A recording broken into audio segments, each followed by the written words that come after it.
452장 찬송합니다.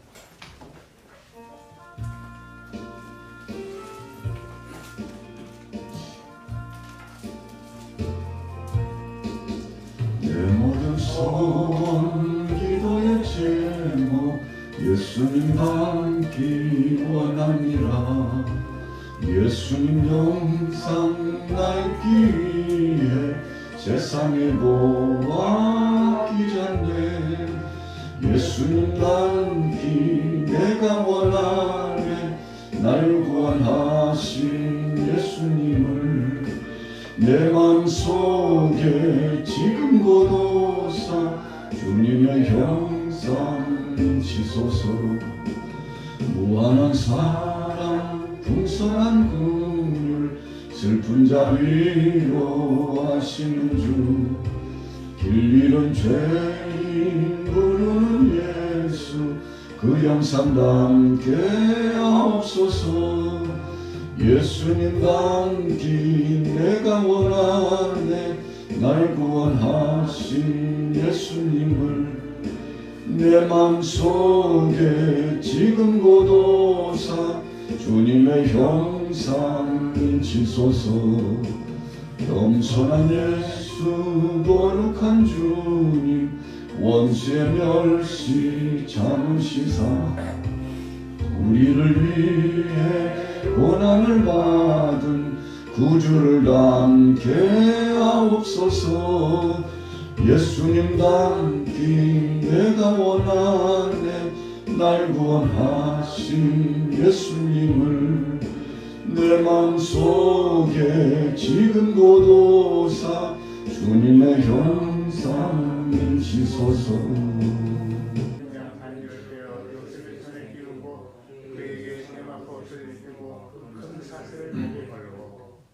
자기에게 있는 복음수레에 그를 태우며 무리가 그의 앞에서 소리 지르기를 엎드리라 하더라. 바로가 그에게 애굽 전국을 총리로 다스리게 하였더라. 바로가 요셉에게 이르되 나는 바로라. 애굽 온 땅에서 내 하나님 없이는 수종을 누릴 데가 없으리라 하고 그가 요셉의 이름을 사브낫 바네아라 하고 또 온의 제사장 보디베라의 딸 아스낫을 그에게 주어 아내로 삼게 하니라. 요셉이 나가 애굽 온 땅을 순찰하니라. 요셉이 애굽 왕 바로 해설비에서 30세라. 그가 바로 앞을 떠나 애굽 온 땅을 순찰하니 7해 북년에 토지 소출이 심히 많은지라. 요셉이 애굽 땅에 있는 그 7년 공물을 거두어 각 성에 저장하되 각 성읍지에 건물을 쌓아둔 곡식이 바다 모래같이 심히 많아 세기를 그쳤으니 그 수가 한이 없음이었더라. 1년이 들기 전에 요셉에게 누가 일어나되 온의 제사장 보디베라의 딸 아스낫이 요셉이 그의 장남의 이름을 므낫세라 하였으니 하나님이 내게 내 모든 고난과 내 아버지의 온 시도일 일을 잊어버리게 하셨다 하며 하나님의 이름을 에브라임이라 하였으니 하나님이 나를 완성하게 하셨다 하였더라. 애굽 땅의 7해 풍년이 그치고 요셉의 말과 같이 7해 풍년이 들기 시작하면 각국에는 기근이 있으나 애굽 온 땅에는 먹을 것이 있더니 애굽 온 땅이 굶주림에 백성이 바로에게 부르짖어 양식을 구하는지라. 바로가 애굽 모든 백성에게 이르되 요셉에게 가서 그가 너희에게 이르는 대로 하라 하니라. 온 시내에 기근이 있으니 요셉이 모든 창문을 열고 애굽 백성에게 할때 애굽 땅에 기근이 심하며 같이 읽겠습니다. 각국 백성도 양식을 사려고 애굽으로 들어와 요셉에게 이르렀으니 기근이 온 세상에 심함이었더라. 아멘.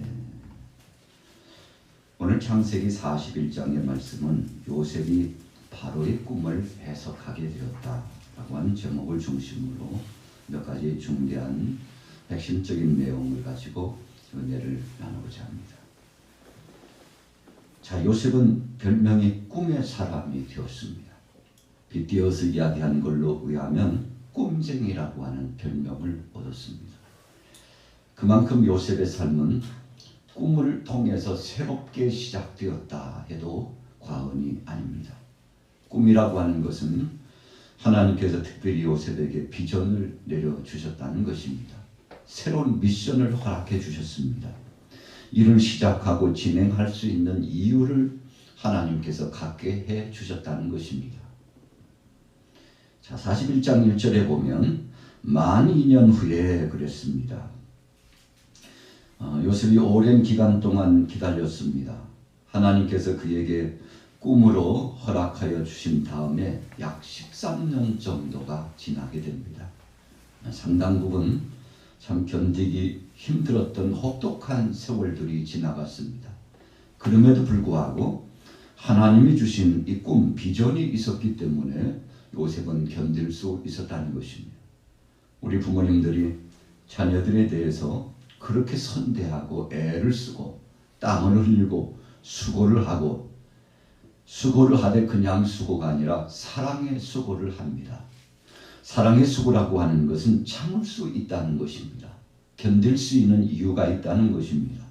사랑하는 자녀들 위해라면 때로는 자신의 목숨까지도 내어 던지는 것이 부모의 사랑입니다. 자, 오늘 요셉에게 있어서 이유가 있었습니다. 하나님께서 그에게 허락하신 비전이 있었으므로 모든 것들을 다 이겨나갈 수 있었습니다. 왜 그랬나요? 그가 마지막에 형들에게 최후의 고백을 한 것처럼 형님들 걱정하지 마세요. 이런 일들은 당신들이 행한 것이 아니고 하나님께서 하신 것입니다. 여러분, 이 한마디 고백 속에서 그가 참아내야 될 이유가 있었고 수고하고 헌신해야 될 이유가 있었으며 용서하고 사랑할 만한 가치가 있다고 생각을 했던 것입니다. 그래서 하나님의 강권적인 역사를 통해서 그가 생산적인 일을 하게 되었죠. 바로가 꿈을 꾸게 되었습니다. 꿈으로 시작해서 꿈으로 진행되고 꿈으로 마무리를 짓는 이야기가 계속되고 있는 것이죠. 나일강에 서 있는데 보니 아름답고 살찐 7 암소에 대한 꿈을 꾸고, 그리고는 3절에 흉악하고 파리한 다른 7 암소에 대한 꿈을 꿉니다. 거기서 끝나지 아니하고 풍성한 7 이삭의 꿈과 정말 가늘고 약하디 약하여서 삼킬 듯한 7 이삭에 대한 꿈을 꾸게 됩니다. 이 꿈을 꾸고 나서 그는 고민에 빠집니다. 얼마나 마음속에 고민이 되고 고통스러운지 견딜 수 없었습니다. 그래서 8절에 보면 아침에 그의 마음이 번민하여 세상에 돌아가는 역사적인 정황의 일들을 생각해 보니 유독히 자신에게 있어서 이 꿈이 왜 이렇게 이루어지는지에 대한 고민에 빠지니 잠을 이룰 수 없습니다. 일상이 정말 편안한 일상이 될 수 없었어요. 그래서 애굽에 있는 점술가들과 현인들을 다 불렀습니다. 바로가 종종 문제를 만났을 때, 어려움에 봉착했을 때 그가 썼던 수단과 방법 중에 하나입니다. 사람들을 모았습니다. 자신의 고민을 이야기했습니다. 그러나 아무도 그것에 대한 꿈에 대한 해석을 해주는 사람이 없었습니다. 고민을 풀어주는 사람이 없었습니다. 그 난제를 해결할 만한 실마리를 나타내주는 사람이 없었습니다. 그때 9절에 보면 하나님께서 술 맡은 관원장에게 생각나게 해주셨습니다. 여러분, 그래서 우리가 일사천리로 일이 이루어진다, 그런 말을 많이 합니다만 하나님께서 요셉을 들어 쓰시기 위해서 술 맡은 관원장을 보디발의 그 시대, 그 감옥에 갇히게 했더니, 그리고는 요셉을 만나게 하시고 꿈을 잘 해석하게 하나님이 도와주시더니, 나중에 시간이 지나고 바로 왕이 문제를 만났을 때 술 맡은 관원장이 그때서야, 상당 부분 시간이 지났습니다. 그때서야 기약이 났어요. 그 기억을 더듬어서, 왕이여, 제가 사실은 시대들의 옥에 갇혀 있을 때 참 기가 막히게 해석을 잘하는, 꿈에 대한 해몽을 잘하는 히브리 청년 하나를 보았사온데 아마도 그러면 왕의 꿈을 해석할 수 있지 않을까요? 여러분 상서를 올렸죠. 참 급한 상황 아닙니까? 아무도 해결할 수 없는 상황 중에 하나님께서 요셉을 등극시켜 주신 것입니다. 여러분 그래서 역사는 하나님이 주관하고 계신다는 섭리를 우리가 생각해 보게 되는 것이죠. 그러면서 요셉이 바로왕 앞에 서게 되는데 참 기가 막힌 대답들을 나타내 주게 됩니다. 그 대답 가운데 중요한 것은 16절에 나타나 있어요. 우리 같이 한번 읽어볼까요? 16절 말씀 시작. 요셉이 바로에게 대답하여 이르되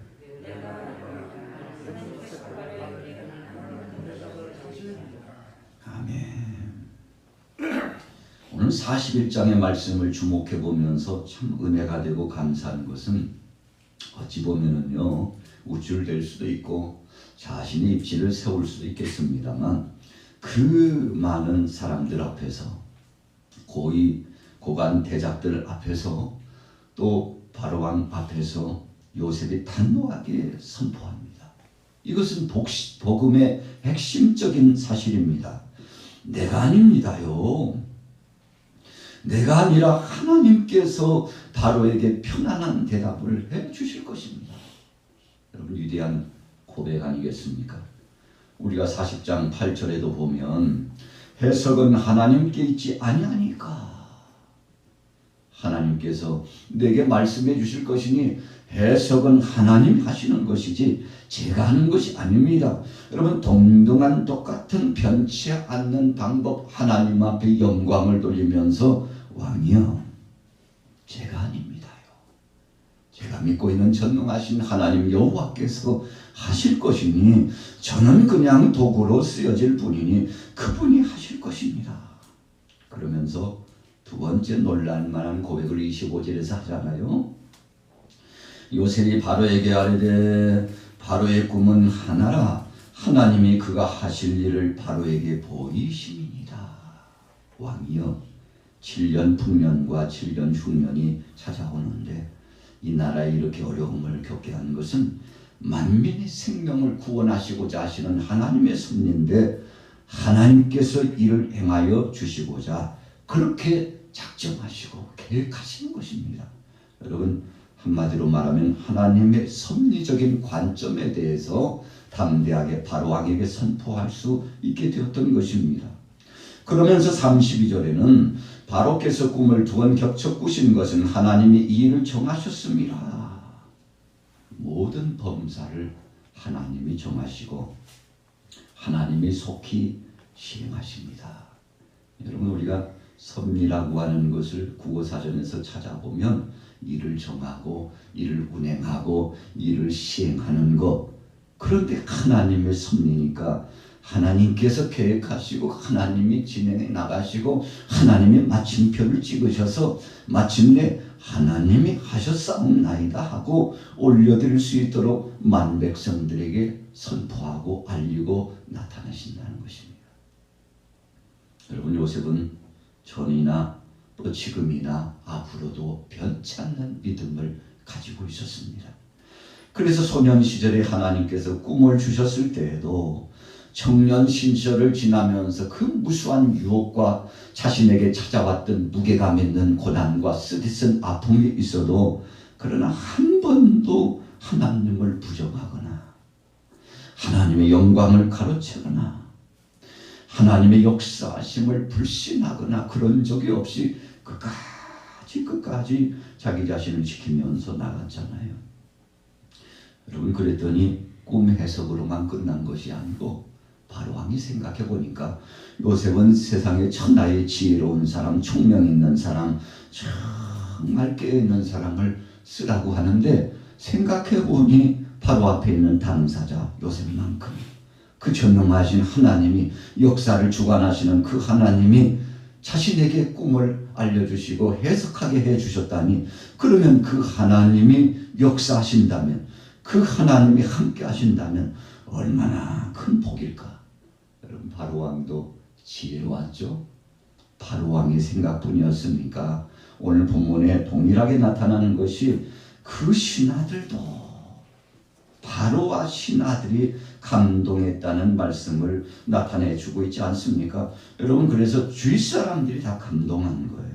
야, 여호와께서 그분이 하신다면, 그리고 그분이 쓰시는 사람을 오늘 우리가 선용한다면, 그래서 바로가 그 막중한 책임을 42절을 보니까 자기 인장 반지까지 떼어주면서, 인장 반지는 오늘날에요 이 아주 중요한 법인 도장과 같은 것입니다. 권리를 행사할 수 있는 도장이에요.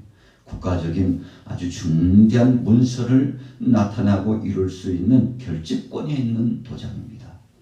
여러분, 그것을 요셉에게 다 내어줬으니 한마디로 말하면 애국을 통째로 내준 거죠. 무엇 때문입니까? 전능하신 여호와 하나님 때문이에요. 여러분, 그래서 요셉은 쓰임받은 것뿐이요 도구로 사용된 것뿐이지 사실은 하나님의 그 영광스러운 빛의 역사에 후광의 역사로서 사역한 것뿐이지 자기 것은 아니었던 것이죠. 그래서 그는 너무나 잘 알고 있었습니다. 내 것이 아니고 하나님의 것으로 행하고 있다는 사실을 알아서 하나님 앞에 영광을 올려드리게 되는데, 오늘 이 아침에 여러분들과 저도 동일선상에서 본문 말씀을 생각해 보는 것입니다. 나라면 어떻게 했을까? 나라면 이런 상황 속에 어떻게 했을까?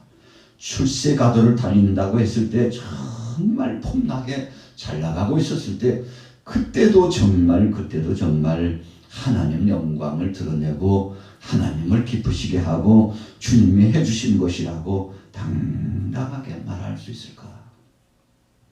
여러분, 그렇게만 할 수 있다면 우리는 끝내 끝까지 주님 앞에 쓰임을 받고 귀한 일꾼으로서 주님 앞에 서는 날까지 큰 상 받는 충성된 자로 남아있게 될 것입니다. 오늘 요셉은 주님 앞에 부름받아서 쓰임을 받고 마지막에 주께서 영원한 나라로 불러주시는 그날까지 아름답고 복된 사역을 진행하는 사람이 되었습니다. 오늘 우리의 삶 가운데도 오늘 하루 동안 끝까지 쓰임을 받되 하나님 영광을 드러내서 영화로운 세계를 경험하게 되시기를 예수님의 이름으로 축원합니다.